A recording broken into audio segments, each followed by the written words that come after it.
Hi. Welcome to the Ohio State Animal Sciences Podcast. I'm Alec Reusch.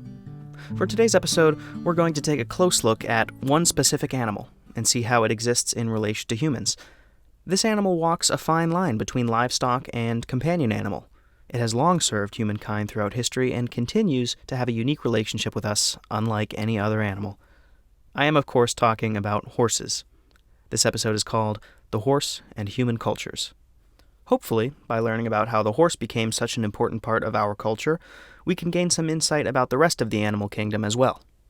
First, we'll talk about what horses are, where they fit into the animal kingdom, and how they evolved.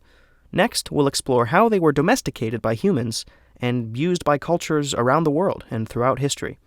Finally, we'll discuss the horse's place in society today.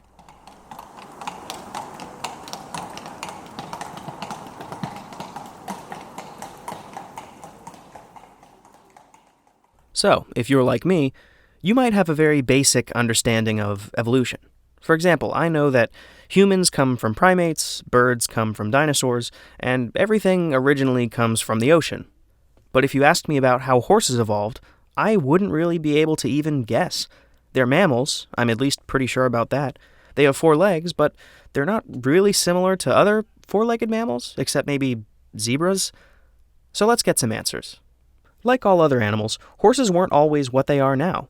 Due to millions of years of natural selection, they evolved gradually, but pretty dramatically when you look at it all at once. The first equid, or mammal in the horse family, was a small forest animal called Eohippus, which means dawn horse. This was about 60 million years ago. It was only 10 to 20 inches tall.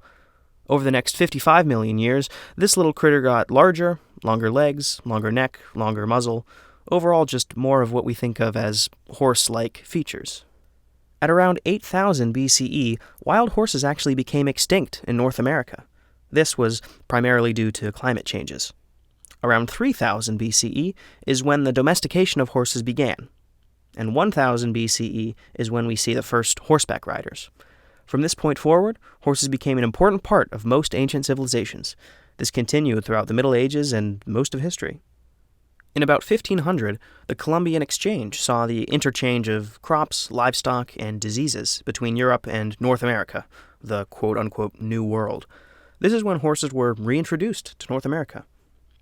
Clearly, horses have played a big part in human civilization throughout history. In fact, there's an anonymous quote at the Kentucky Horse Park that states, "The history of man was written on the back of a horse." That said, horses are no less important today. Although you probably won't see someone trotting through town on horseback like in the Old West, horses fill a lot of roles in society beyond just getting around. A big part horses play in society is recreation. I, for one, remember taking at least a couple horseback riding lessons as a kid. I also remember falling off a horse during one of those lessons. Probably the last one. There's a whole horse racing industry. Race horses are bred to be as fast as possible, and spectators bet money on the outcome. Olympic athletes compete for medals in equestrian sporting events.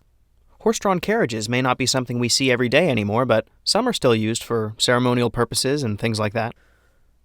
Some jobs horses do aren't as glamorous as providing entertainment, though.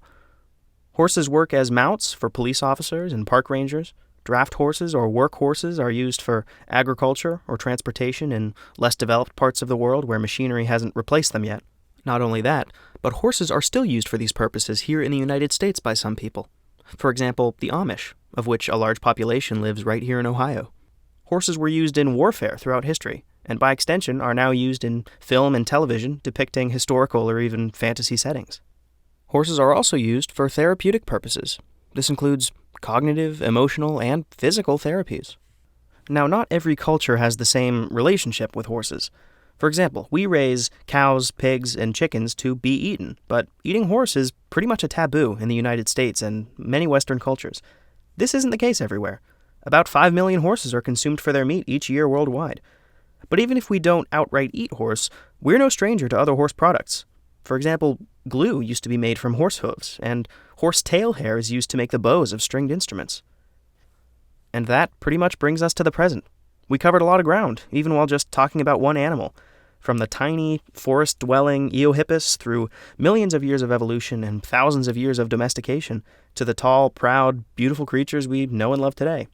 Horses are incredibly versatile, used in a myriad of ways by humans. So, whether you're a world-class jockey or you've never even seen a horse, I hope this gave you some new insight into humankind's unique relationship with this magnificent animal. And hopefully, it's piqued your interest about other animals and how we interact with them. So stay tuned. The Ohio State Animal Sciences podcast will continue to explore animal science a little bit at a time. I'm Alec Reusch. Thank you for listening.